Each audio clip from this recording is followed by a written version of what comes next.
very good afternoon.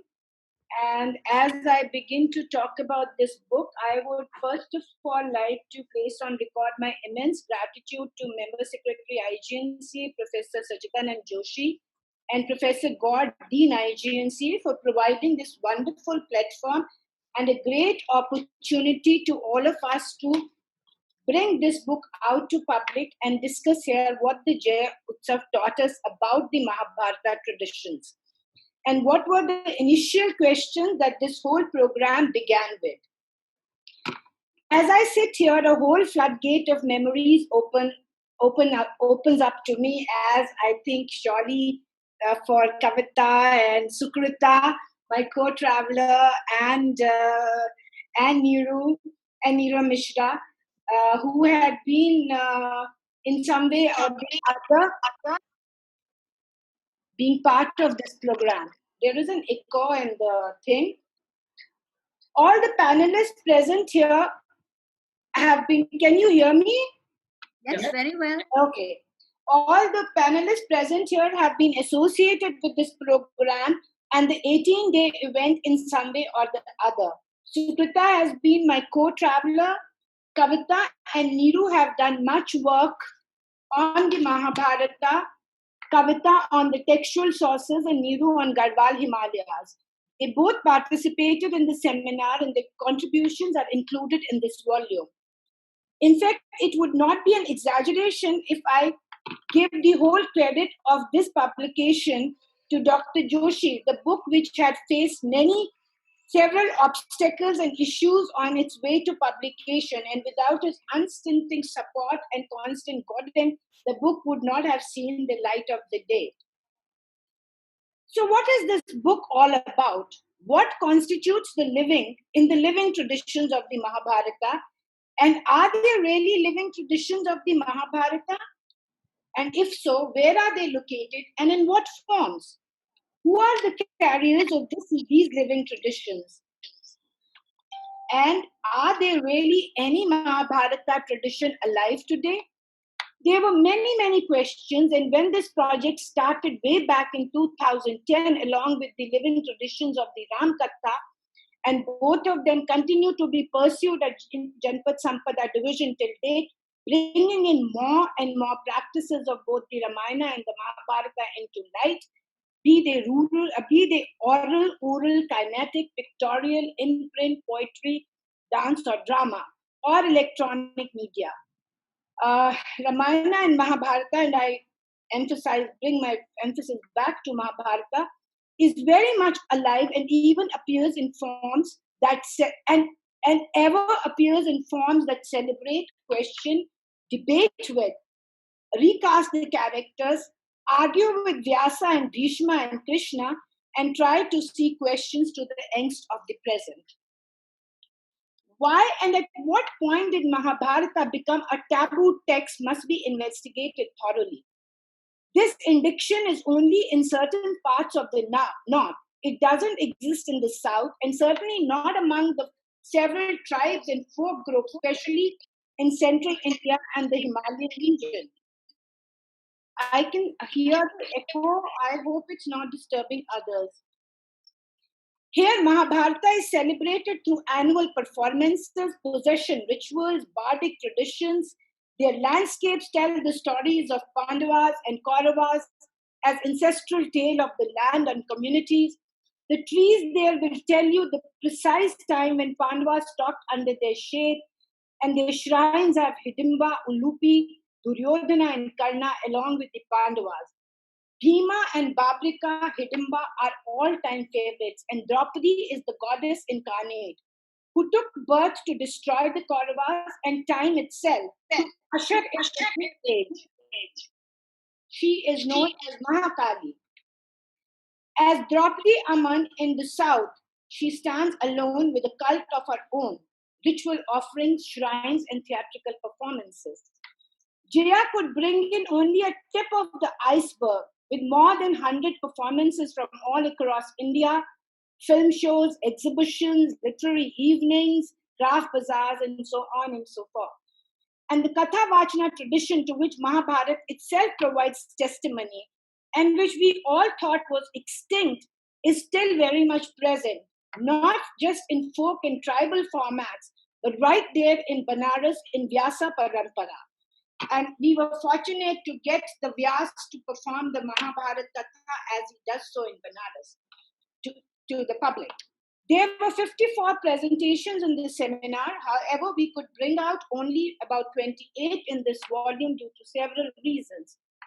These are divided in 5 sections, which have very porous boundaries, starting with poetics and ethics, which has contributions from Radha Vallabh Tripathi, Kavita Sharma, Sahdev Kumar.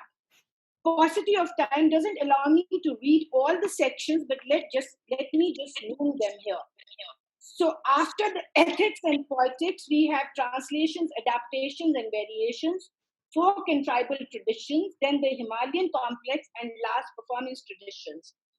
We have authors who talk about different textual and written traditions, for Jaimini Mahabharata to Bengali adaptations to Jaina Bharata, from Sarla Mahabharata to Kashmiri variation, Bhilonu Bharat of the Bhils to Pandavani of Chhattisgarh, to Pandun ke Kade of Rajasthan, and Pandavyan in Himachal, and Pandavdila in Garhwal.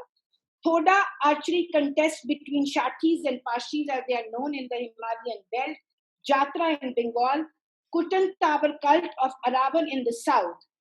The transgenders who call themselves Alis play an important part in this ritual of Kutan Tower, as Krishna, who married Aravan for a night and is widowed the next day. Cult of Aravan becomes the site where deafening silence of pain and agony suffered in isolation breaks into polyphony of rejoicing and recovery of the self by the transgender allies, before perhaps returning once again to centuries-old silence and pain. I'll just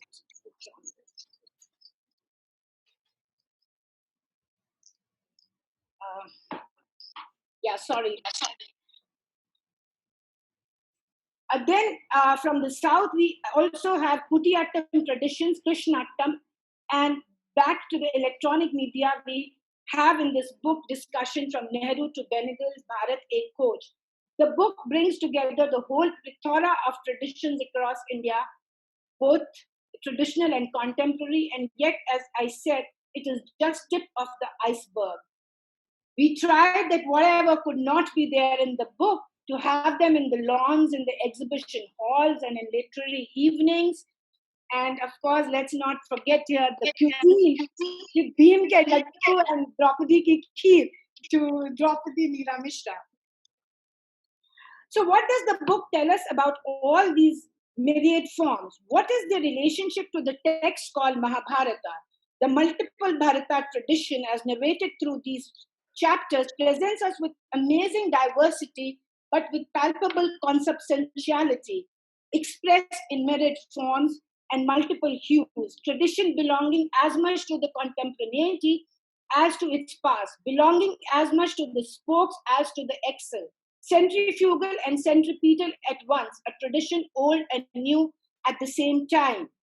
The past is not annihilated here, but past and present are enmeshed in many complex ways, together enriching both that has gone by, that is there, and that the future holds for us. Together, they constitute, all these traditions constitute a mass pool of texts, which are oral, visual, pictorial, verbal, printed, performed, etc. And to borrow Fitzgerald's words, Mahabharata then presents us with a super textual tradition. These are brought into circulation and mediated through Kathavachakas, wandering sadhus and minstrels, Bhashyakars and Tikakars, bards and singers of tales, and performances, oral and printed resources, mental texts, and individual pourings of angst, doubts and anxieties.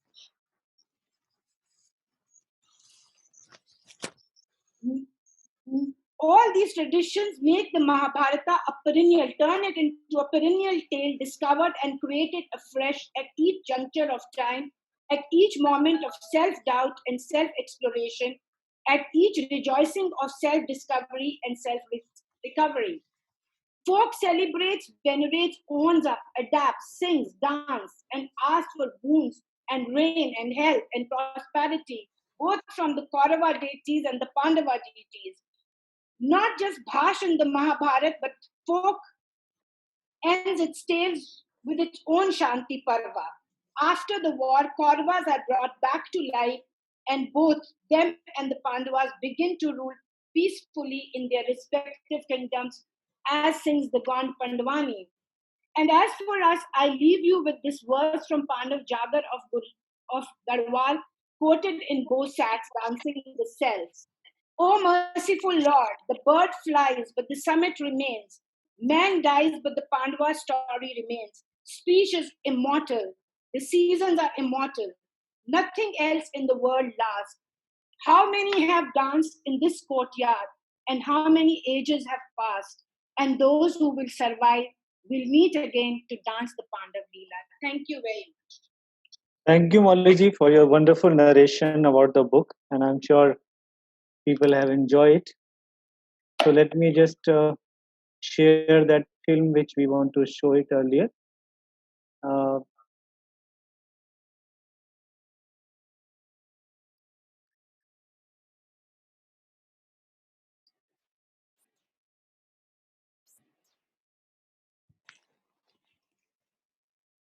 so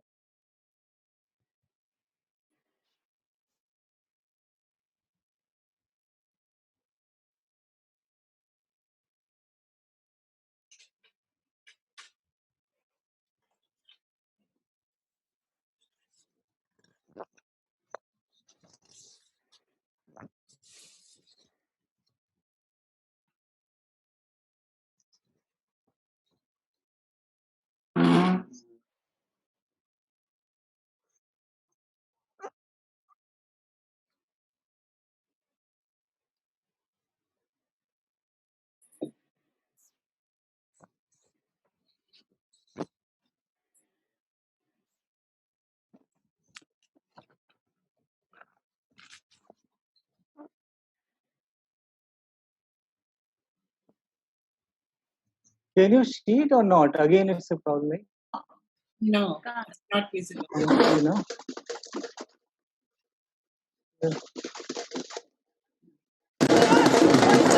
Can you see it now?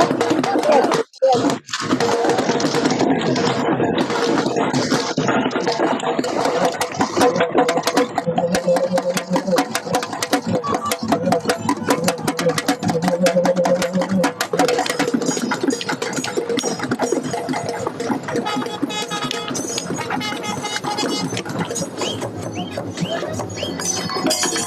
Molly, could you tell something about that film?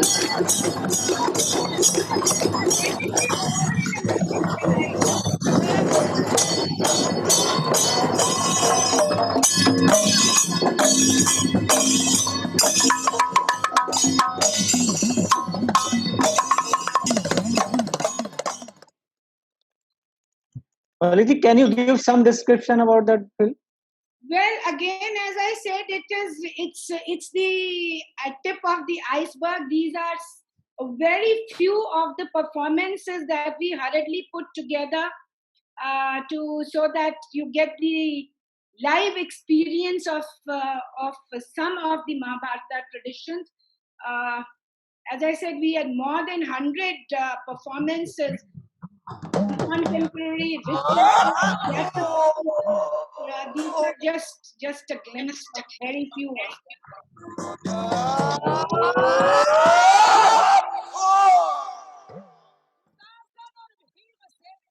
Can't hear. The audio is not there.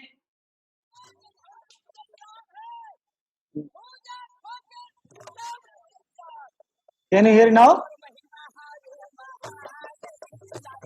Yeah, not very, but no.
Hello.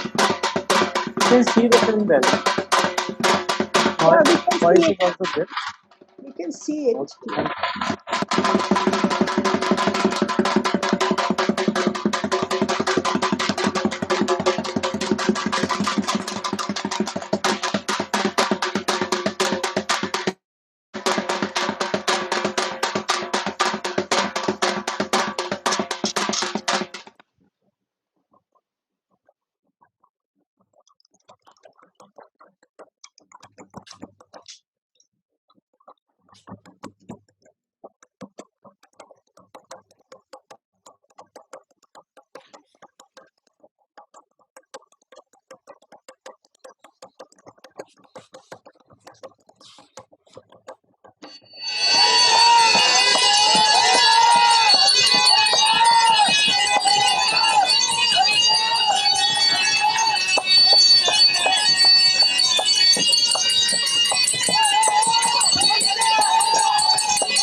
Thank you. Hope you like this.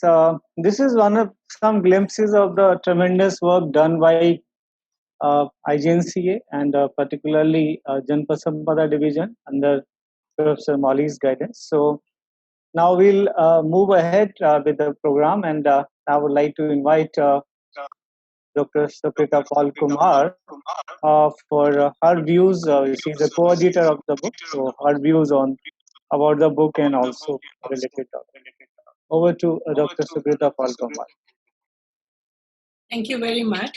I think it's a privilege to be here. Thank you very much, Joshi sir. Thank you, Gaur sir. And of course, Molly. Molly, I think it was a great privilege to be working with you at the time that we did. And I remember, just as you know, the legend goes, handling Mahabharata is never easy. In fact, the first time I remember I had brought these 18 volumes of Mahabharata home, I had been told very clearly by my mother-in-law to get it out of the house, because I was told that, you know, it's going to create problems in the house. And there you are, you made me not only just bring it to my house, but you made me really internalize it so much.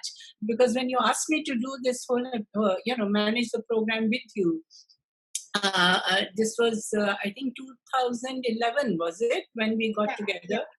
And we had to work very hard, and we got the university students also involved in this, and IGNCA, I think, did a marvelous job. Thank you, Gorsa, for showing us the scenes of what, the living traditions of Mahabharata.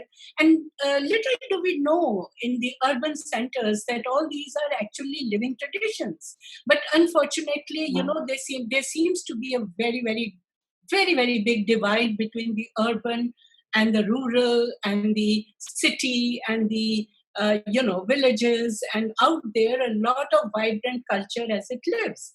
Now, I want to basically, because Molly has done the job of telling you all about what the structure of the book is.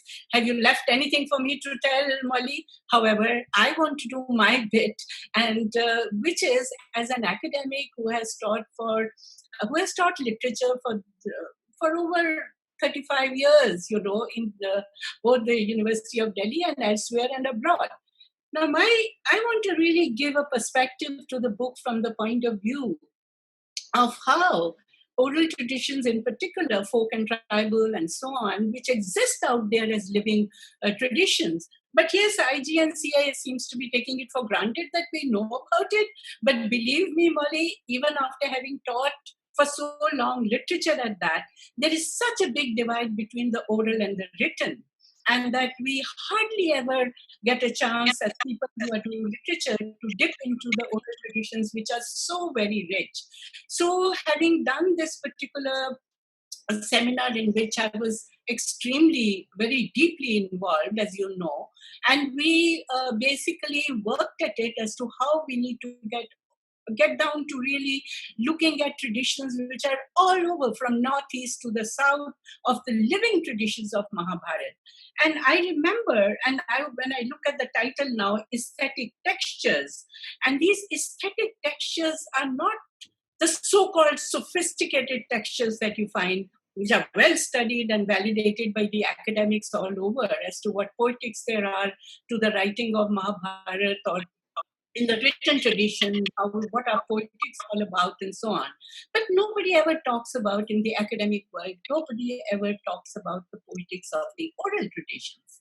And I think here, when after the seminar we decided to do the book, and I remember how much of torture there was to get people to really write down, because believe me, I think one of the lovely experiences, beautiful, enriching experience that we had was of having these performances live themselves out on the lawns of IGNCA, those huge, beautiful lawns of IGNCA. And all these traditions were actually brought from different parts of the country. And after some of the performances, we were actually going back into the seminar rooms to discuss them.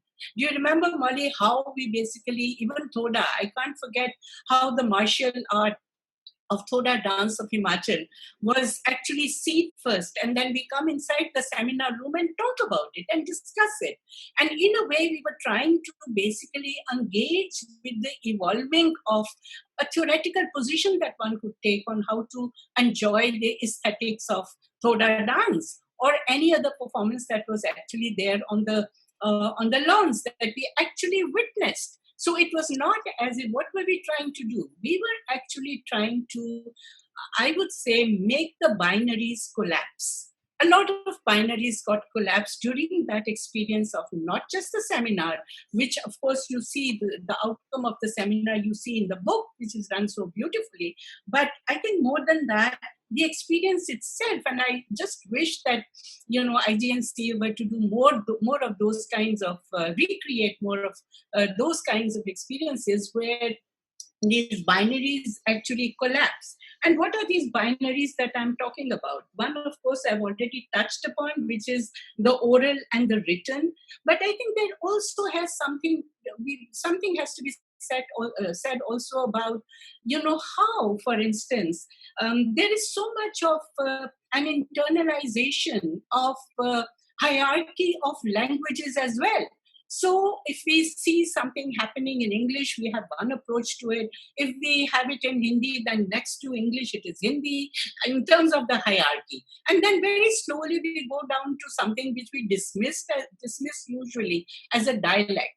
And if you come to think of it, most of these traditions which were lived out and about which so much has been written in the book that we have here, we find that many of these traditions actually are lost to the so-called urban educated people, because education has no place for this. So I think one thing that we are trying to do in this book is to, for these traditions to acquire what I call academic legitimacy.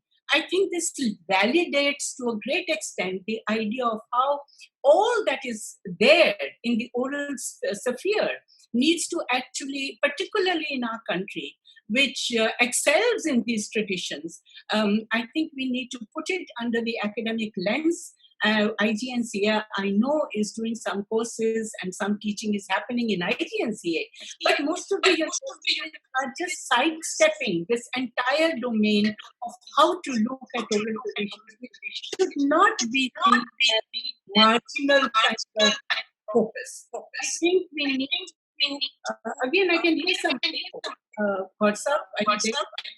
I can hear my voice back. But anyway, let me continue. So, in these, if we mute everyone else, then probably the echo would be less.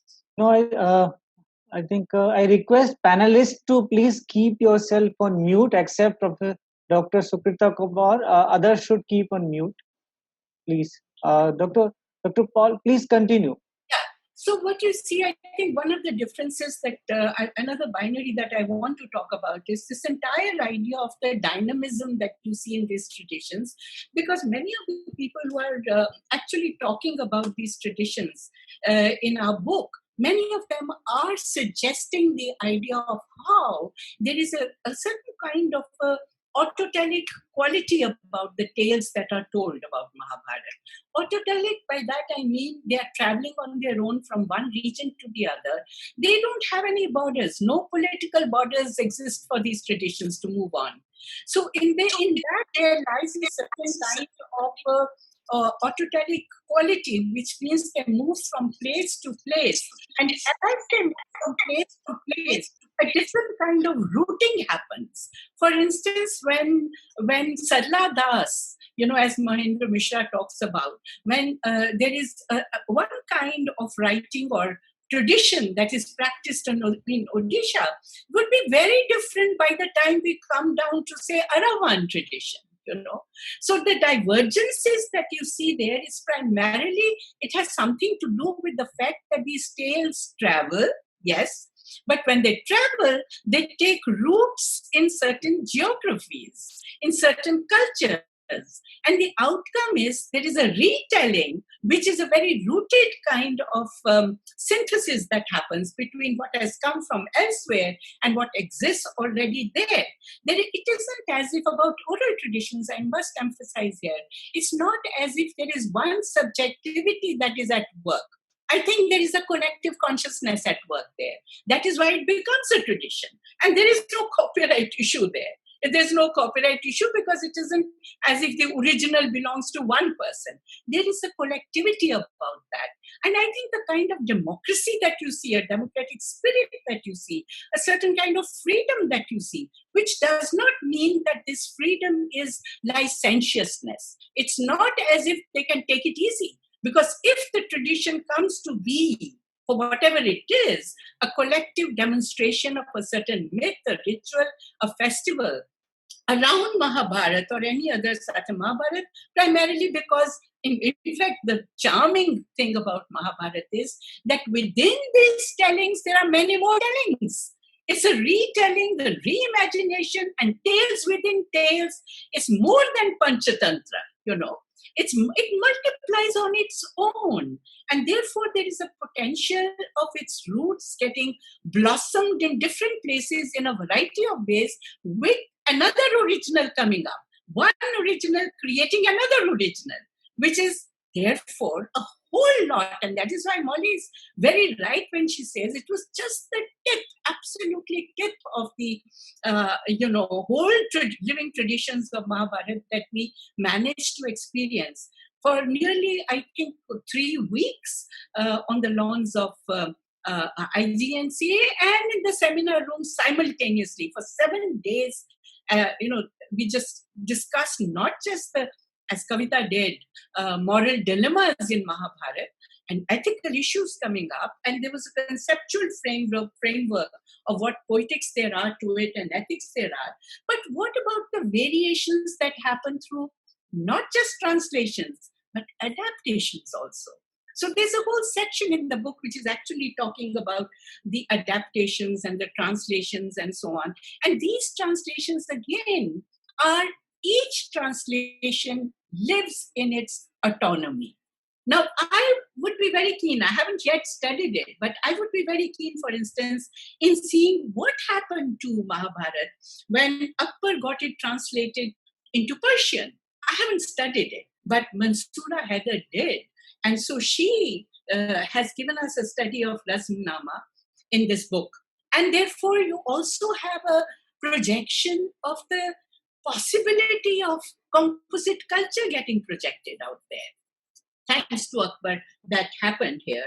And so the vision of composite culture, which I often refer to Kurutul and Heather's Aapka Darya, and I talk about how she managed to trace the evolving of composite culture right from the 11th century to the present day. And I hope that we are going to keep it intact.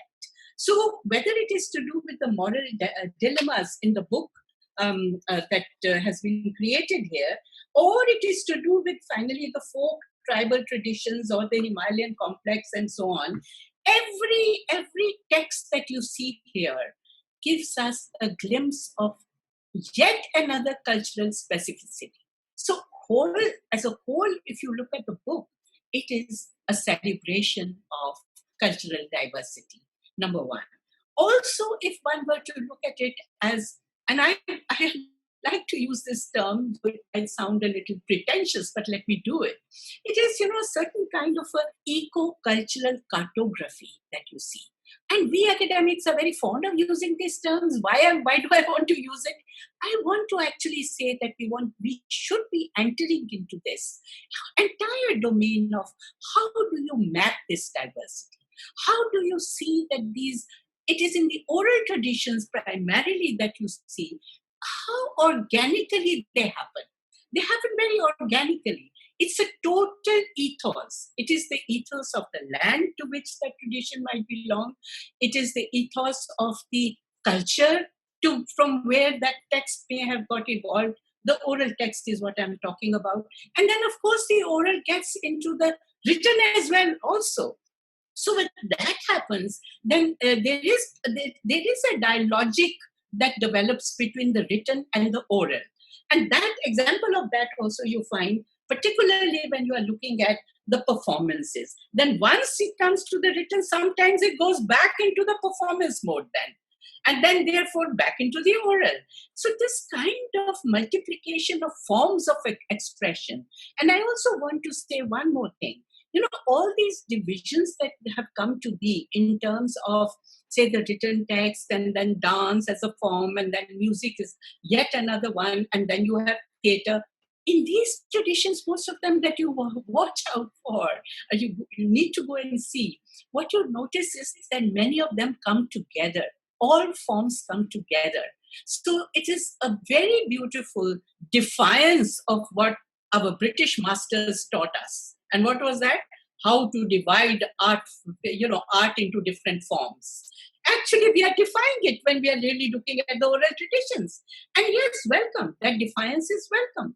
Why don't we throw off that nonsensical theoretical framework that we have internalized so much, which comes out of monolingualism for one, because we are a multilingual country. And in this multilinguality also, there is a projection of multiculturalism of a kind, not of the kind that you see in Canada or Australia or whatever, not that kind of multiculturalism, but multiculturalism that is evolved from our roots in different parts of the world. Mahabharata is something that is spread all around in what we call sacred geographies, as it were. We know of Himachal places which either are named, there are places where Bhim becomes the hero. There are other places where Duryodhan is the hero. I was told that there is a temple to Duryodhan in Kerala. So it's amazing how certain things the notions get defied. There is a spirit of defiance and freedom of expression that you notice in these different performances, as well as the ritual, the way they enact them out, and how all of that gets codified in the presentations which have been given in this particular book. So I think I call for this validation, extreme. And what about Aravan? If you bring it to the center of like we noticed it, and when we saw it happening, enacted itself, we got it enacted for 18 days on the lawns of IGNCA. It was an amazing, amazing validation of acceptance of, in a way, transgender. It is one of the most progressive rituals or festivals, or call it what you will. And this progressivism cannot be seen but as dynamism of tradition. So what we really need is to put all this under academic lens with an open mind, and then move on and enjoy and celebrate this cultural diversity rather than putting it into the margins. I think we have to mainstream this. And again, this binary also needs to collapse the mainstream and the marginal. It should be upside down, actually, totally topsy-turvy. And in that, I think I would end there, because we have other people to talk about this book and maybe going in a detailed fashion into the book itself. This is more what I was trying to do, is basically to give a perspective to the making of a book like this, so that we know that oral traditions cannot really be written about so much until we develop our own theoretical frameworks, for which we need to engage more, commit ourselves more into it, and celebrate it. Thank you. Thank you, Professor Sukrita Kumar, for a wonderful narration. So we need to clap and let's enjoy our cultural diversity. I think that's the message you have given to us. And I'm sure a lot of points you have mentioned. I'm sure Molly ji have taken note of it. And also, you being the regular partner with agency in many ways, we always love to enjoy your partnership and your views. I'm sure your all suggestions and definitely your wonderful narration to the book have given better understanding to our next panelist who will be talking more about their own expert views on the subject. So thank you very much, and thanks for you are always very kind to be with us whenever we ask for it. Thank you very much. So now it's an honor to invite Dr. Kavita Sharma, former President, South Asian University, former Director, ISC, and Principal, University College, with so many affiliations, and a very good, and one of the contributor also to this particular book. So ma'am, now it's over to you. Thank you so much. And Joshi sir, thank you very much for IGNCA and for giving us this opportunity. Thank you, Professor Gore, Molly, Sukrita, and I see some wonderful comments that are coming on the chat. That's why I was fiddling around initially, because I wanted to see what people are saying. So now that I have my side panel and I can keep reading what they are saying, I'm making notes on what is the further path. Now, after these two very learned ones, you will have some very mundane banter from me. Some questions. And one is that, to Niru Nanda. And that is, you talk very interestingly about how the Duryodhan temple is getting attributed to Someshwar. Now, that is an appropriation. And one of the things when, I went to see this temple, Duryodhan temple in Kerala. And my taxi driver thought I was completely crazy. He said, "आप लोग पता नहीं कहाँ से ये सब किताबें पढ़ के ले आते हैं." I said, "कोई बात नहीं, we will go look for it." And what a wonderful experience. I wish I knew the language, but the people who were looking after the temple came and talked to me directly. So one thing that I've been saying to some of my colleagues in IGNCA, because I've also seen the Karn temple in Chakrata. So now, obviously, the landscape is dotted with temples of the defeated side, so to speak, the opposing side, so to speak.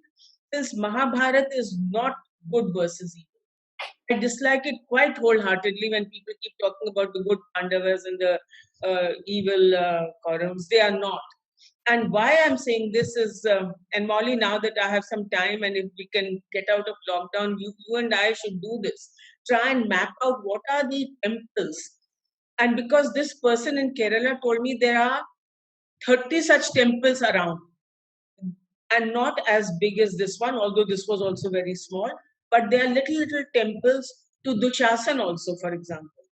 And we need to map this and build up an alternative narrative, because actually Yudhishthir's claim, and I'm a textual person, so I keep getting lost in the text. Yudhishthir's claim to kingship is actually pretty ambiguous, and it's because the victorious write the history. Therefore, you have this business of why couldn't he share it and all of that. Because if you see, and some scholars have made this point, if you see this, and very few, that Duryodhan's father may have been not allowed to take the throne because of his visual disability, but that does not take away the right of the son. How did the son's right go away? And in any case, his father ruled for most of the time. So his claim to the throne, what is Yudhishthira's claim to the throne? He doesn't have a claim to the throne. He's fiddling around with this, that I'm the eldest of born of the two, between the two. Now, that doesn't give you a claim to the throne. So I think if we can theorize the opposite and bring the different temples that are there, and I know they're dotted all over, it would be a great, I think, service. Also, I was very interested in the introduction about, how I think Neeruji has said that about the two brothers who came from Garhwa, right? Now, if you read Bhairappa's novel, because one thing Mahabharata has done is it has given rise to all kinds of offshoots. I think Mahabharata is still being written. Look at the number of novels that are being written, number of poems that are being written on Mahabharata. So it is not necessary just to have constant proscenium plays, because there is a lot of written work that is happening about Mahabharata, which, I don't know, give it a few years, it may become part of Mahabharata itself. You may be studying it as an alternative vision to Mahabharata. Then, when I come to, this article, which I mean, he didn't go into the text of it like I did, but Tripathi, no, not Tripathi, the other, Sahdev's article, and Sahdev Kumar's article, I think by linking it to the contemporary world of the Middle East, of the two world wars, of the making of the atom bomb, he has done us a great service by putting it out into the open. And what it did for me was that I had, somebody says Dr. Sharma Dhritarashtra was only looking after the kingdom on behalf of his brother Pandav. But Pandav had died, no? So he he was looking after the kingdom on whose behalf? Anyway, we won't just to answer that, because it was, he was saying he was looking after the kingdom on behalf of Pandav, but Pandav died so early. So really, on whose behalf was he looking after the kingdom, except for his own son? So anyway, this is exactly the joy of Mahabharata. And if we can put all these things together, the narrative built on the opposite side, we may actually have a very interesting narrative coming up. So I think Kumar has done a great work by putting it all together. And maybe a year or two ago, I had downloaded a book on Oppenheimer, and then in the middle, I got derailed into doing Yunsang. So, as Molly knows, so I haven't read Oppenheimer's book, but I will now. I will read it. And then he has also connected it to things like the play, the Seventh Seal, and the Coming Back of the Night, which I think is very, very interesting. So, and again, he's linked it to Greek theater, which I think is very good. So anyway, and then because I've read and reread Mahabharata so often, what was also very interesting for me is, and if you will know, I don't know, I'm sure many of you do know this, that Pradeep Bhattacharya has now translated Kavi Sanjay's Mahabharata, which he was kind enough to send to me, his 2 volumes. And that would be very interesting to see because, what does it say? How does Kavi Sanjay write Mahabharata? Because as Sukrita pointed out, every place has its own has its own interpretation according to its own value system, its own cultural ethos, its own politics, its own economics. So, and then, this article by, what is her name now? Mansoora Haider. I have read the Raznama, and it's very interesting because if you read the Raznama, it is the Ashwamedh Parv is actually based on Gemini's Mahabharata. It is not based on Vyasa's Mahabharata. Actually, Gemini's Mahabharata, whatever little has been found, and little bits and pieces are being found constantly. The Ashwamedh Parv is completely different from Vyasa's, and it's so exciting. It's full of miraculous things, and the way you go and search for a horse, it makes great theatre. So since I did do a review of that book for the Sahitya Academy, I think Shekhar Sen has done a marvelous job by bringing it out. Now, this other texts that she mentions, which I don't know, Molly, if they are available in any kind of a translation. If they are, I think it's time we brought them out. And it's also time we have very good dastangos right now. So it is time if we don't have the translations available, we should at least get them, done into dastangos.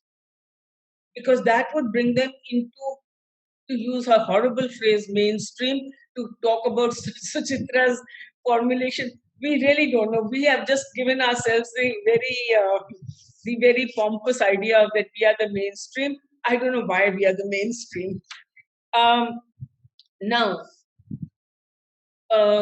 coming to some other chapters, which I think are wonderful, because he says, now who is this? Folk adaptations.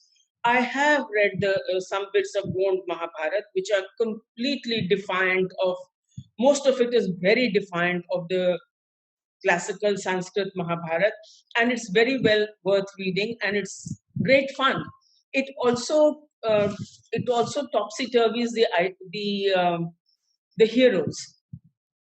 Arjun is not such a great hero for the Gonds. And also whom we laugh at, Bhim. Bhim is actually a great hero. And if you look at Bhim, Draupadi is always disappointed in everybody else except Bhim. Bhim is the only one, I think he's the only one who actually loved her. Because, everybody else was just, so Bhim is the only one she turns to, whether it is Kichak is the issue, whether it is in the game of dice. Bhim says, I want to burn the hands of my elder brother for having played this game of dice. And it is Bhim who says, forget about everything, I'm going to kill this Kichak fellow that is trying to molest you. So it is always Bhim. It is Bhim who carries everybody on his back and takes them around. It is Bhim who fights Bakasur. It is Bhim who fights Hidimba, and we don't give enough credit to Bhim. And I think another wonderful essay is by Deval. Deval speaks also very well, and I think he writes very well, if you don't insist upon the English part of it. But he's very, very knowledgeable on the Rajasthan tradition. And I don't know whether it is Deval or somebody else who makes a very interesting point to come back to the oral tradition and to the folk. He says, Vyas says, I have collected all that is known to the people about Mahabharata and put it together. So that is a very interesting comment by Vyas. Although he is a protagonist, I mean, he is the only one who is both in and out. But what he has done, he says, is he has collected what people are saying about Mahabharata and he has put it together. So was he borrowing, was he taking from the oral traditions and then Sanskritizing them? Is that what he was doing?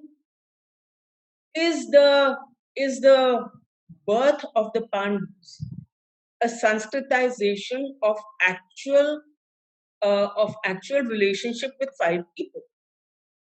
This is what Bhairappa does. If you read his novel Par, he demythifies all this, and he will tell he tells us who is Vayu, which tribe he belongs to, who is Dharma, and who are all these people. So he also demystifies the birth of Karna. He doesn't say it was Surya or anybody else. He says this was Durvasa. Right? So now, this is a question which I have not found an answer to. Was Vyas actually taking it and then putting it into a form which he thought would be acceptable in the courthouses, in the sophisticated so-called elite culture, to come to your binary? Was it created at that time? Was the binary between yes, Bhim is the son of Vayu. Again, I've answered a person who's asked that question. Bhim is the son of Vayu. So is he actually doing this? And to come back to that point, it is very interesting if you go to the text, that two things I found very interesting, which I don't see here. Why do Pandavas go to hell first? They are first taken to hell, whereas Duryodhana and everybody are happily there in heaven. Okay, there is an answer to that question which we needn't go to right now, but they are first taken to hell because I think they don't have a claim to the throne, and they have fought it all out because of that. So anyway, so that is that, and I've forgotten my second point that I was making. It will come back to me. Now, again, the fire walking traditions. I think we need to look into the fire walking traditions a little more carefully, because I saw them in the south. I actually witnessed fire walking in Kerala, and they talk about Draupadi, that she is the person who walks the fire to lead the Pandavas into war. And of course, we know that, and this book talks about it. One of the articles is on, Tamil Nadu and its worship of Draupadi, and the festival, which I should actually look for it. This person actually came and gave me a CD of that whole 18-day festival, clips of it. And if Molly, you have it in IGNCA, you need to put it out. It's a wonderful clip. It's a wonderful screening of that, where the whole village turns into Mahabharata venue for 18 days. Anyway, the fire walking. And these traditions go to Sri Lanka. Now, in Sri Lanka, I think Draupadi is forgotten, but the fire walking remains. And Draupadi, then when I'd gone to Reunion Island, I find all over the sugar plantations, you have Draupadi temples. So Draupadi temples in Reunion Islands. What is the reason for Draupadi temples? You usually have Arjun, Draupadi, and Kunti. You don't have the others in the temples. Now, again, you could speculate on it. And one speculation was that since these people were all taken as indentured labor, there were very few women. And that is why the worship of Draupadi. I don't know. So if that be true, this is what somebody said there. Now, if that be true, of course, the other reason must be because they all went from Tamil Nadu, and she is the protector of the poor, so and of the downtrodden, and also of the Muslims. In Alf Hilterbeetle's book, you have Draupadi among the Rajputs and among the Muslims, and there is a Muslim guy who is the protector of Draupadi. That has been incorporated somewhere around the 13th century. Now, if this is true, that then this Draupadi worship should have happened in Fiji, Mauritius, and other such places also, British Guyana. Now, is it there? Is it not there? I don't know. But we need to look into this. That Reunion Island has had, at least it must be dying out, a very strong Draupadi worship. And somebody said, what has happened in Gandhar and Sindh? I wish I knew. Now, I actually don't know what has happened, whether there are any traces left of that. And of course, the gender issues that are raised in Mahabharata itself, and on which I have written, but Sukrita also raised them, that you have issues that have been, the women are acting except Draupadi through the men.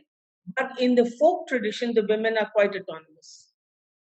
And so we need to do a comparative study of the classical tradition and the folk tradition.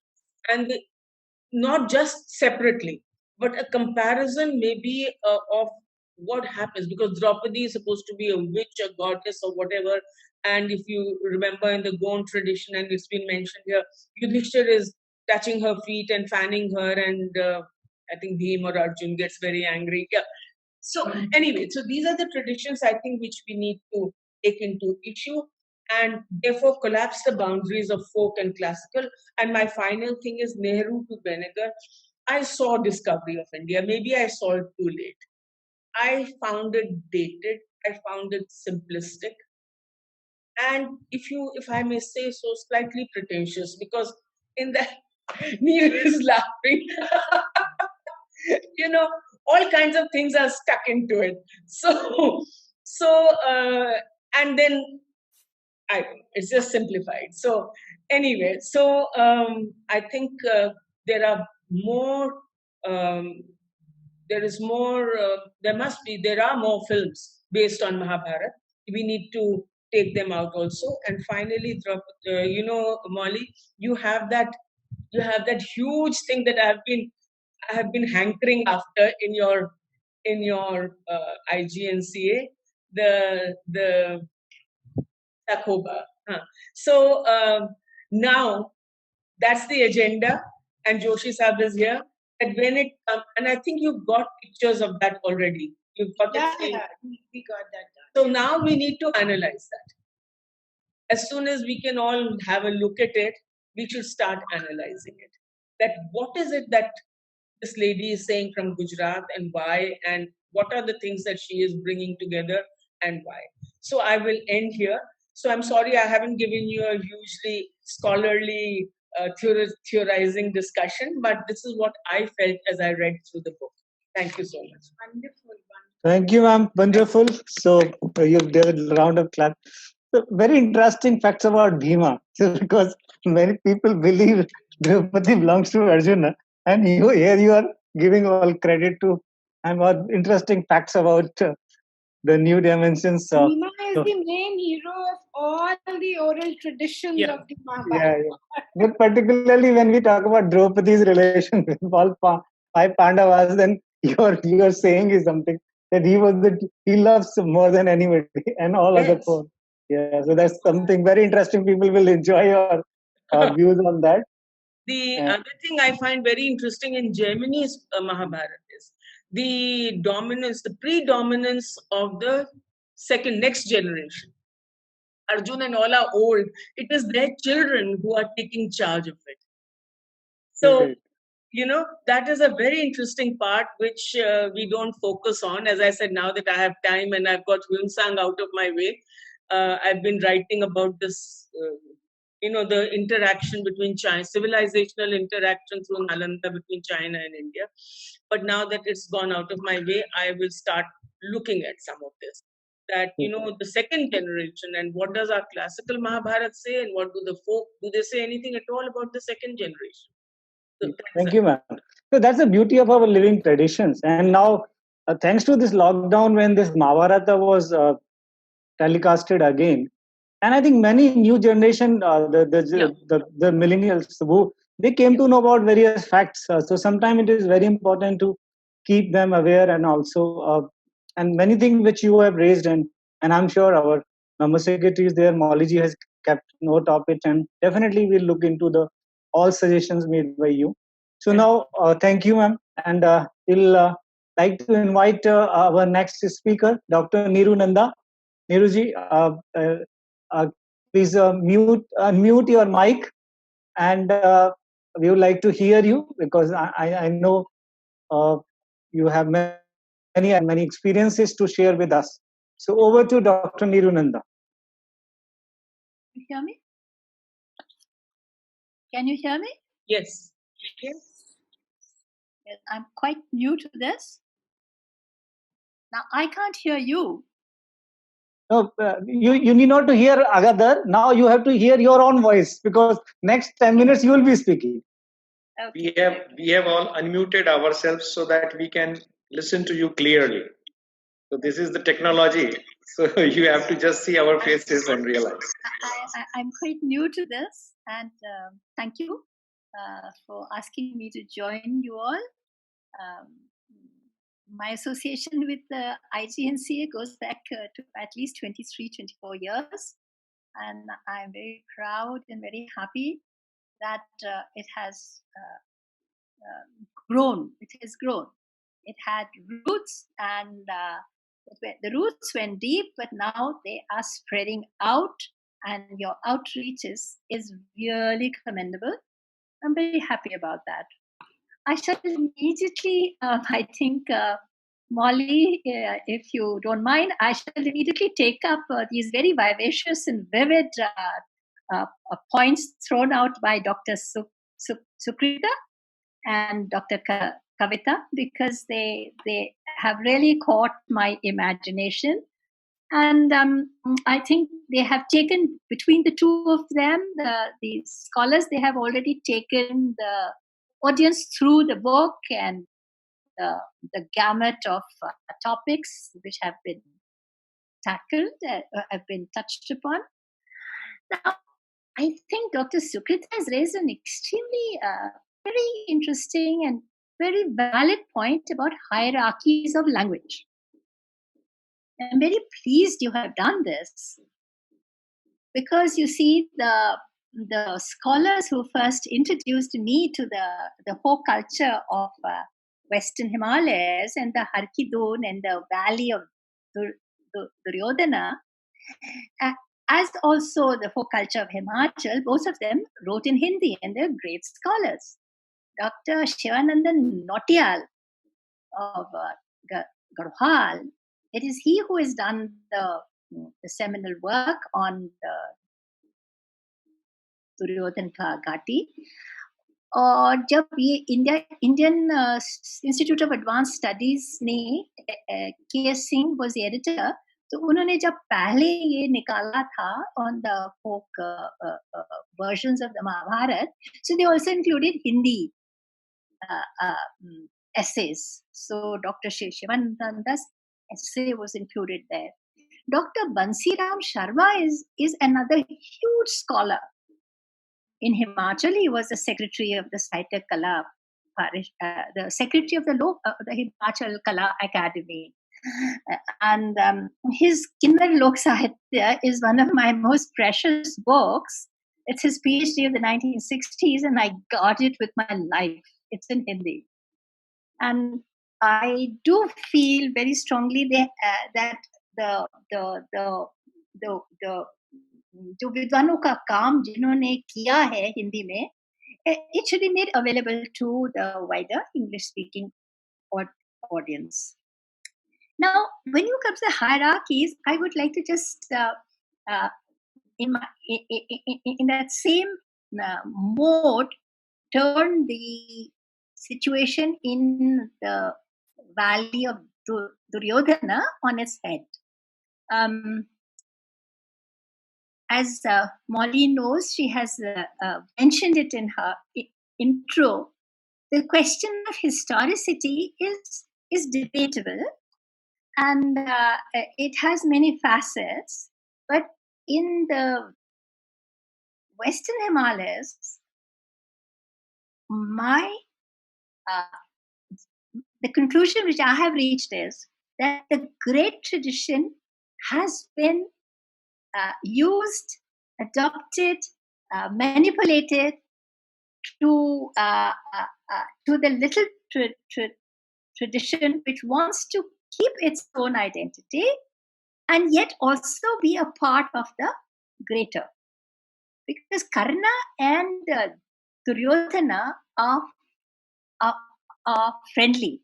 It is Mahasu and Duryodhana who are the enemies. Of course, it's very important that the Pandava worshippers, who worship the Pandavas as the ancestors, do not have much to do with the Kaurava valley. But how can we say that the Kauravas and the Pandavas were historical personages, and that this rivalry, which is at present to be seen between the Pandavas and the Kauravas, has historical roots? Actually, it may be right the opposite. They had Kuns. There was a sociological divide. The Kuns were historically inimical to each other, and the martial dance, which you have shown in the film, is a ritualization of animosity, which is traditional. Hostility is brought out in a ritualized way and therefore transcended. It's accepted. It's placed within the context of within a larger context, and then it is transcended.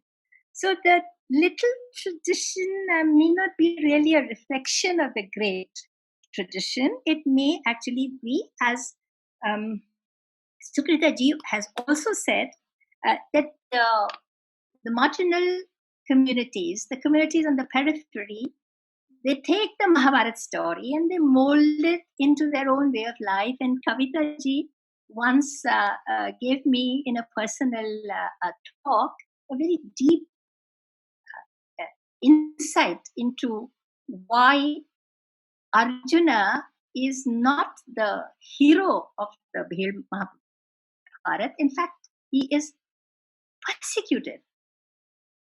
This great hero, Arjuna, he is, I won't go into the details of the Mahabharata, but Kavita ji said, she said, they see their women are used, they are picked up, they are available for exploitation by the higher or the external authorities. Their whole psychology and their psyche is different, and they reflect it, and they attain their catharsis through their own their own creativity, the way they see the tale. So yes, and that is true, as Kavita ji said, that they live the personalities. And I would like to make a point about performance, that the Pandava Nach is not really a performance. If you ask me, what is a performance has to have two parts. There has to be the performers and there has to be an audience. In the Pandava Nach, the Pandava Leela, strictly speaking, there is no audience. There are only the entire community participates. And in participating in the Nach, which I give Dr. Molly full marks for getting a troop from a remote village in Uttarkashi. You might recall, one of the Rawat boys had got a troop, and you could easily have got one of those troops which are very used to performing in zonal cultural centers and festivals of India. But you got a very original troop. Now they perform the Pandava Leela the way they do it in their village in order to sanctify and seal their boundaries and communicate with the sacred. It is not a performance like the Ram Leela of Varanasi, which also is aimed at achieving a catharsis. It has its own that is also not a mere performance. Though the audience and the performers also at some stage become one. But here there is no audience at all. There is only the ones who participate in the Nach, and on whom the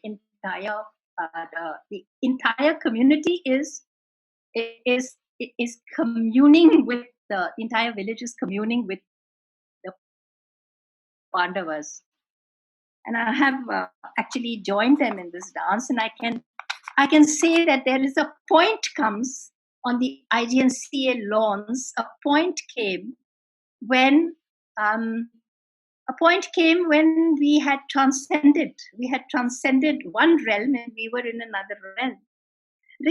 I'm concluding now, regarding the ongoing interpretations of the Mahabharata, if you read Iravati Karve, I found her book when I was very young, and it's one of my very precious possessions. She gives a beautiful narrative of their last journey, and it is Bhima who is with Draupadi at the end. Yudhishthir, of course, can't care less for her. Arjuna also drops by, but it is Bhima who drags himself up to her and says, "What can I do for you?"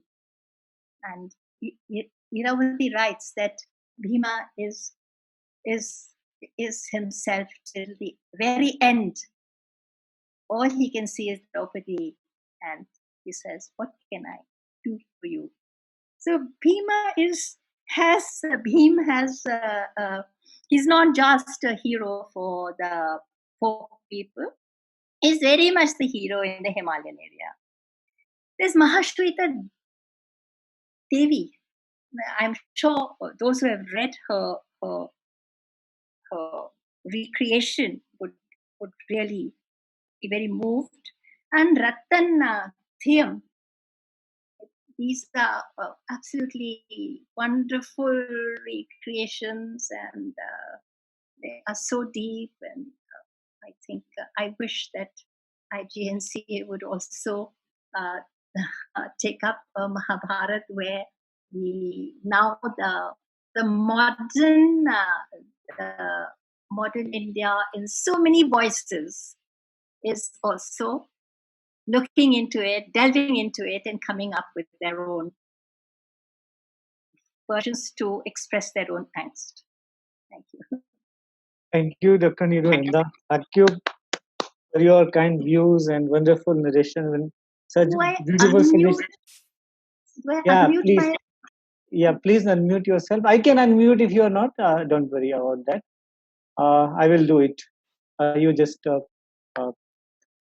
be there. So thank you very much for your suggestions, and I'm sure Molly and Avi all have noted, and will definitely will be with you in touch with you for further details. Now, I would like to invite our next panelist,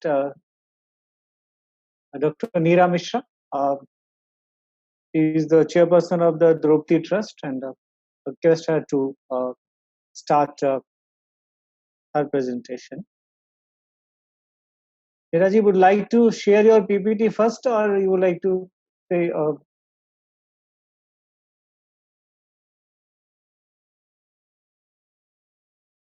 Can you hear me? Yeah, we can hear you. Okay. So you would like to have your PPT, or you just speak, because we have 10 minutes? I'll first speak, and if there's time, we can show the PPT. Okay, please start. PPT is only 5 slides, not too much to say about. So we have 10 minutes. Only 10 minutes I'll take. Okay. First of all, thank you very much, Dr. Sachidananji and Dr. Gaurav and IGNCA, the team, for inviting me. I think my 20 years of work on Mahabharata has given me this little honor. I appreciate that. I heartily congratulate Dr. Molly Kaushal ji for bringing out this much awaited book. I remember visiting her in the 2011 program, the Jaya Utsav, but I could not make it because I was busy with my own conference on deep roots of Indian civilization. But this is a wonderful effort to concise so much of Mahabharata and into a small book, and yet bring out such a substantial, even the tip of the iceberg is very enriching. So congrats to both Sukrita ji and Molly ji. I'd like to just break my presentation into two small parts. First, a little about the book. Though I have not read the book, I'll base it on the content list and the synopsis. And then I will be taking up the issues raised by the speakers and my own understanding of this Mahabharata.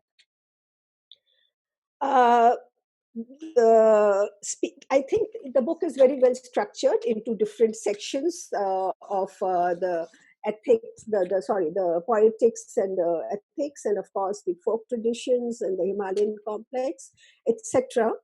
And I eagerly look forward to Dr. Kavita Sharma's analysis of the ethics in the and the dilemmas that in fact is a continuing living tradition in our life, that ethics has always been, the whole war was fought on dharma.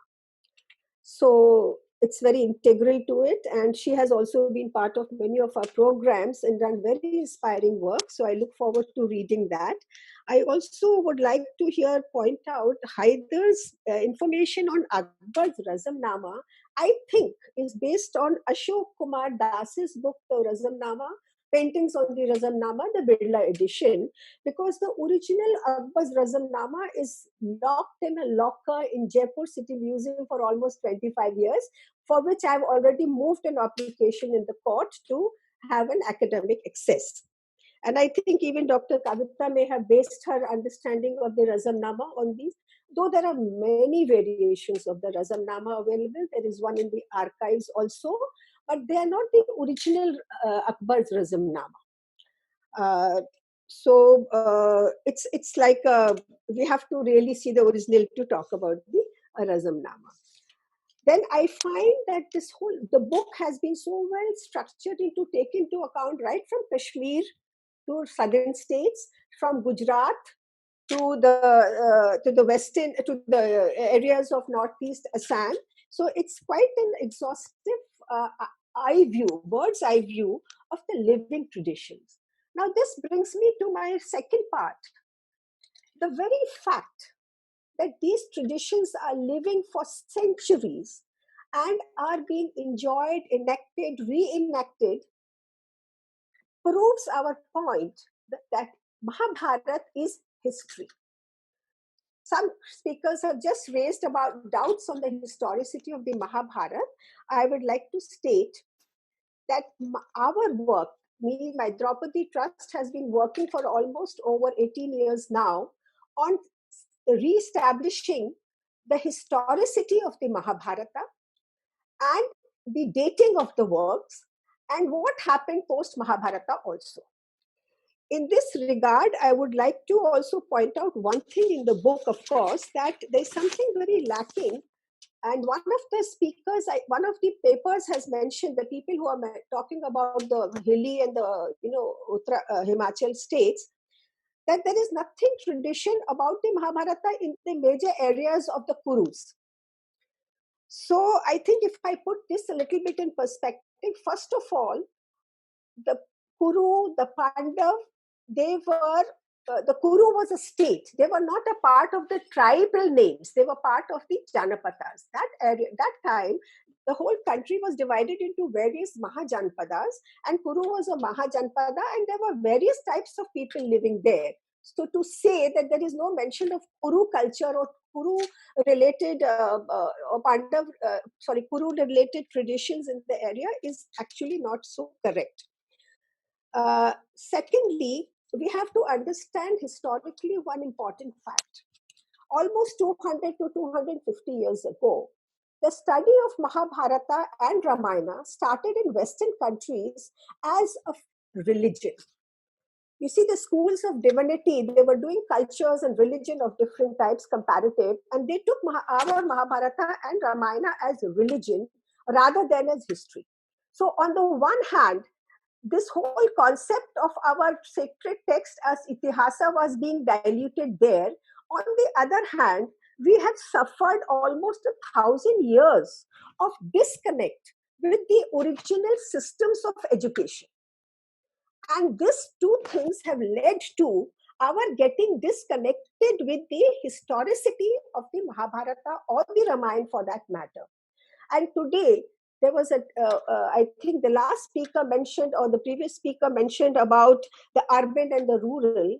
See, we have to realize that the traditions are existing in the rural areas, in the remote areas, because their brain, their hard disk has not been completely filled with so much of Machiavellian type of education.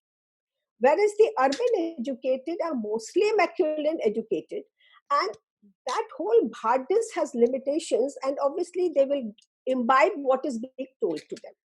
So these are historical reasons which have made us understand Mahabharata not as history but as just a culture, or just as some tradition or some myth that has been happening. Another issue that I think Dr. Kavita has raised about Duryodhana and Yudhishthira, I would like to take up this issue. You see, the whole war was fought on the basis of dharma. Now, what we understand as dharma today, the general perception is again related to ethics and morality, etc., on daily life. Whereas dharma in those days also was very intrinsically the rules of law established by the state. What Krishna was fighting for, the dharma establishment, was that if you have laid out certain rules and regulations to run your kingdom, you have to follow that. As per the rules and regulations laid out, Pandav was the rightful king, and the eldest son of Pandav was the rightful king. Yet, because Dhritarashtra had taken over after death of Pandava, remember, both Yudhishthira and Duryodhana are given equal opportunity to prove their worth. Coming from the Bharata tradition, it was always said that the capable will be the next ruler. One criteria could be that you are the eldest. The other criteria was that you are going to be the most capable. So in terms of that, Mahabharata very clearly shows the competition between the two, and they are equally made to be judged. And that's where Yudhishthira takes over, because he is more educated and more capable of being a ruler. So the whole concept of understanding Mahabharata, see, from the literature point of view, it's very, I'm also an English literature honor student, and I know that we can analyze, criticize, and not criticize, critical analysis of all pros and cons. But when we study a sacred text like the Mahabharata, we have to go by the methodology that has been laid by the ancestors when they wrote the Mahabharata.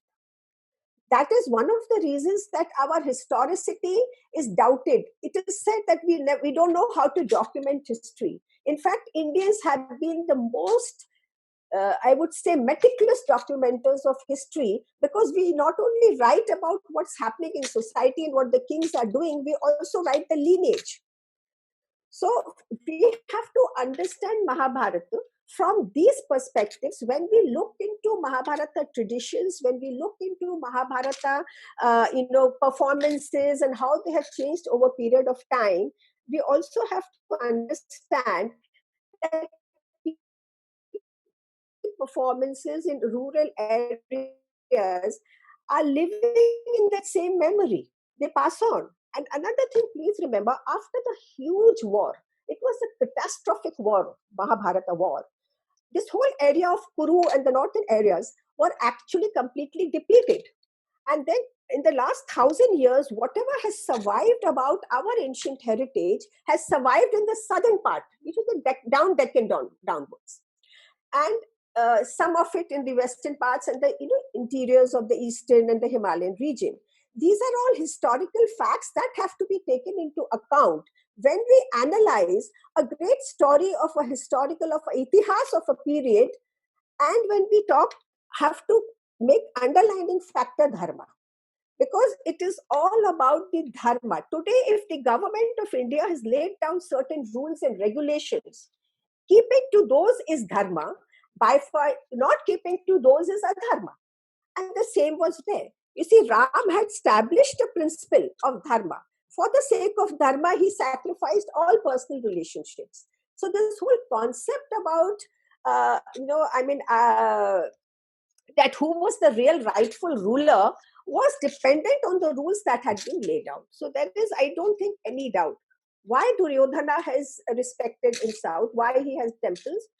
See, every family, when the war happened, there were equal number of people who were fighting with the Kauravas. So it is not that only Pandavas were favored by everybody.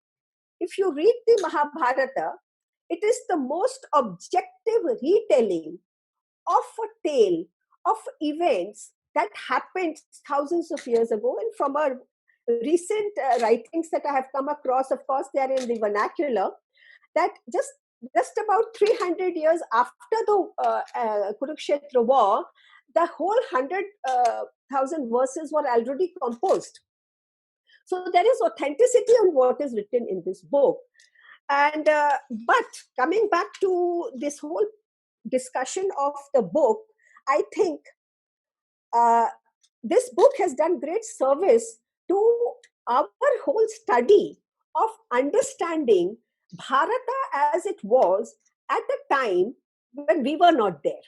Maybe we were there in a different form, but understanding Bharata and understanding how the indigenous culture of Bharata. Neeraji, just a request. Actually, I'll 4 finish. o'clock we have a program and a member secretary has to join that. I'm out. Okay. So anyway, coming back to the book, I think it's a very, very good sort of a template for us to take as to re-understanding every tradition and everything in terms of this. And just final thing about Draupadi was missed out. I'm sorry, Elf missed out Draupadi. Elf has been visited Kampilya with me. He's so enamored of Draupadi that he specially came and visited Kampilya.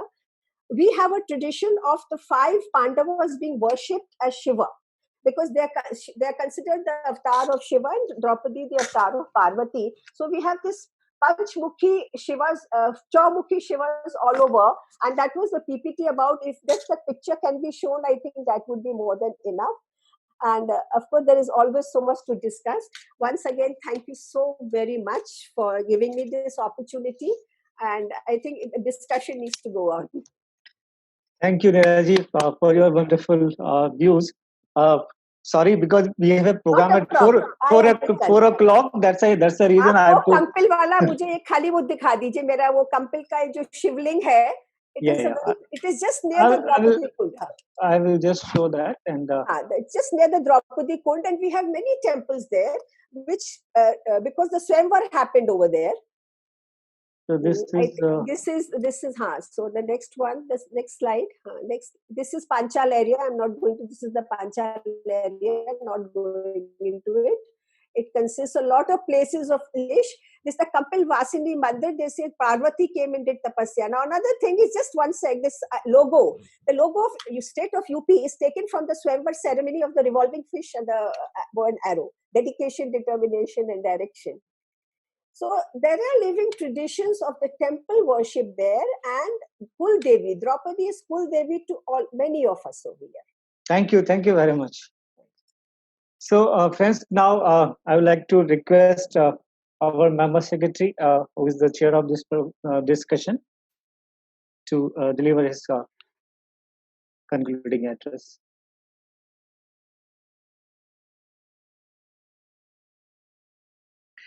Namaste and very good evening to all of you, all the esteemed panelists, enlightened, all scholars who have delivered the scholarly discourse on the book Aesthetic Textures, the Living Traditions of Mahabharata, which was brought out by IGNCA. We were very keen to have the discussion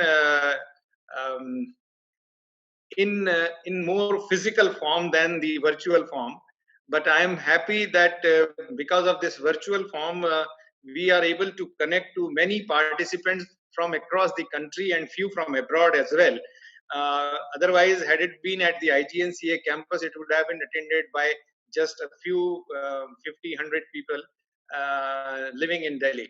So it is a blessing in disguise that this discussion is reaching out to many more people across the globe, and this book is being discussed in a more appropriate form. First of all, let me congratulate all of you. I am told today is the World Family Day, and what could have been a better opportunity for us to have an all-women panel here in this discussion. Except myself and Dr. Gaur, we are the odd man out. and only we are the fillers actually. There has to be, as you know, to stack anything, you have to have two Sutradharas of the entire program, not the fillers. But Mahabharata tradition is always the women silently dominated. So and the very important thing which Sukrita ji and also Kavita ji told during their discourse, that the gender issue in Mahabharata has been, in my way, it has not been dealt the way it should have been dealt even today. Mahabharata, the entire discourse of Mahabharata, somehow women have been in great trouble throughout the Mahabharata discourse. May it be Satyavati, Amba, Ambalika, Gandhari, Kunti, Draupadi, Subhadra, Hidimba, and they could not get a better deal in Mahabharata, and it has been dominated by the male atrocities, I would like to say. But nonetheless, the women issues have to be discussed in Mahabharata with greater depth and sensibility.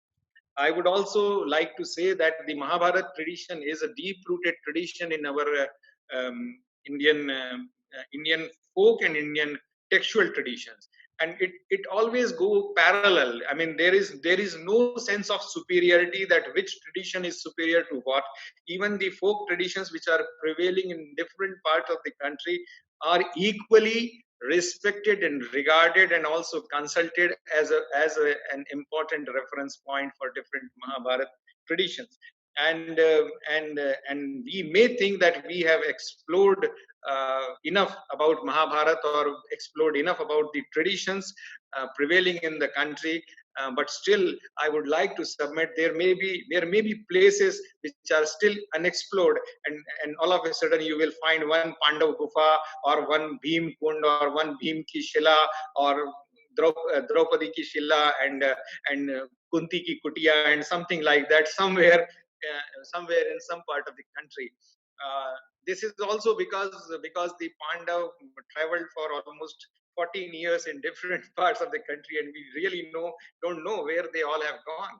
And every place has its own footsteps of authenticity, and they want to prove that Pandav did really travel to that place, and they did really spend substantial time there. I very well remember a few days back we celebrated 100 years of great archaeologist Vakankarji, who really rediscovered the caves at Bhimbetka. And Bhimbetka, the name itself tells you that it was a place where Bhim used to sit. And if you go to Bhopal and see that Bhimbetka, then somebody would immediately point you out towards the Bhojpur temple, which is almost 20 kilometers as the aerial distance. And then there is a narrative which tells you that Kunti used to go to that Bhojpur temple daily to do worship at the Lord Shiva. And if you see the shivling of Shiva, it is almost 8 to 10 feet high, much higher than a normal human height. And if you go to that temple and see that the place, there are lofts at 8 feet height, and then somebody will tell you that this is the place where Kunti used to keep his diya and all these things. I mean, she was of a great height, and then Bhim used to go in just leaps to that place. So all these narratives, and when you go and see those places, you really get engaged and engrossed in that kind of narrative which is being given to you, or like that. And in throughout the length and breadth of the country, if you go to Chhattisgarh, you listen to Pandavani songs and various narratives given to you by Pandavani singers. You really get engaged into it to the great extent. So the spread, adoption, and recreation and performance of the epics across not only the regional boundaries, but also social, ethnic, caste, and linguistic boundaries. That is the speciality of Mahabharata, which is really a deep-rooted text in our Indian narrative. If I am given a choice to choose between the two, that is Ramayana and Mahabharata, I would always choose Mahabharata. However, I mean, Ramayana is always treated as an ideal text, how a person should be and how a person should behave. But to me, Mahabharata is more realistic. I was just watching the comments. Somebody commented about the gray area, and that is my point of concern. We cannot just put everybody in either black or in either white. There cannot be absolutely black or absolutely white shades. There are gray shades of the personality, and Mahabharata is a beautiful example of giving you the gray shades of personality, even to the extent of the gray shades of Lord Krishna to the gray shades of, say, Yudhishthir or Kunti or Draupadi. Everybody has different shades of life, and that is the beauty, and that is how we are. That is how we human beings are. And so when we read Mahabharata, and as Sukrita ji has very rightly said, even in our childhood, we also used to listen to that it is not good to have Mahabharata in your house, and why should there be a Mahabharata in your house? And if you keep Mahabharata in your house, you tend to have Mahabharata in your house. And ironically, we are discussing Mahabharata on the World Family Day, which is another coincidence, I would say.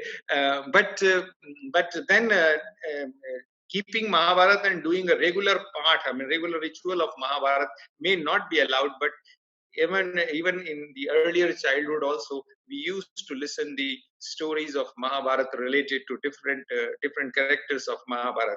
And as you rightly said, that in most of our folk narratives, Bhim is considered to be the most important character of Mahabharata, and one of the finest persons, much above, of course, Arjun. And because of his might, his simplicity, and his true behavior and idealistic behavior. So those are the things which have to be seen. And another beauty of Mahabharata is that it does not bifurcate between the new narrative and the old narrative. I mean, narratives would keep on coming. There would be new interpretations. There would be new novels written on Mahabharata. There would be new researches being done on Mahabharata. Still, the old remains there with its own authenticity and beauty. I mean, these parallelities are very important in Mahabharata, and those things make this text immortal. And ages, it has come through ages, and it will go to the ages. We may survive, we may not survive. All these narratives are going to remain there with new interpretations, with different interpretation, because as a person experiences his or her own life, I mean, he or she finds a new interpretation to the text. For instance, life of Karna. The more it is written about Karna, the more people realize that he was not as bad character as he was depicted or he was painted in the Mahabharata. In fact, I am a Maharashtrian, and I have read Mrityunjay written by Shivaji Sawant. And if you really read Mrityunjay by Shivaji Sawant, you do not just fell in love with Karna, you just discard everybody in the Mahabharata. And that is how it is written. So it is only a perception. And in fact, I had the chance to read to almost all 3, 4, 5 books which have been written on Karna in Marathi. And if you do a comparative analysis, all those celebrated writers have a different perception about the character, and degree of their love or their affection with the character may vary. But these are the beauty. This is the beauty of the entire text. Even today, we know there are celebrated writers who are writing about Mahabharata. May it be Devdutt Patnaik or someone else, and may it be Epic Channel, which is bringing a new kind of a discussion or discourse on Mahabharata. But still, the original Mahabharata, or the text itself of Mahabharata, as it has been rightly said, that Vyas has only said that I have tried to compile the Mahabharata in a more Shastri form. So we must realize that there must have been a folk narrative much prior to what has been written by Vyasa as Mahabharata. So that narrative survives, and until that tradition is surviving in India, I think uh, every time we discuss about Mahabharata, time is going to be constrained, and we can speak on Mahabharata for hours together. But I know there is a limitation of time, so I must thank all the panelists who have joined here. And they have really given an insight to this text within the limited time. And whenever we find time, we would have much lengthier and a full-length discussion on this subject. With this request, I also thank Dr. Gaur for organizing this. Thank you very much. Thank you, sir, for wonderfully summarizing and giving a vivid account on the subject. You are always, it is a pleasure to listen to you, and I'm sure because of time constraint, you may have restricted your views, but definitely we look forward to listening to you again on this subject. Before ending today's program, I have a few things like this is the first virtual book discussion. We plan to organize many, and all those authors interested in joining with IGNCA under this IGNCA Book Circle program, please feel free to contact us. You are feel free to contact us to consult the Kalanidhi resources. We have another program starting at 4 o'clock, so many of us will be joining that. But before ending, I would like to show you some glimpses of one of the exhibition organized by Kalanidhi division. Those who wish to leave can leave, but those who want to see this glimpses of exhibition, I would like to, and I would like, before that, I would like to thank all the panelists for wonderful and agreeing on such a short notice. Telephonically, I contacted all of you, and you were so great in accepting our invitation. Thank you very much. So now I'm going to show you a small exhibition which is you may like to enjoy it before we close. So please enjoy this.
Dr. Gaur, we are showing the performance, not the exhibition.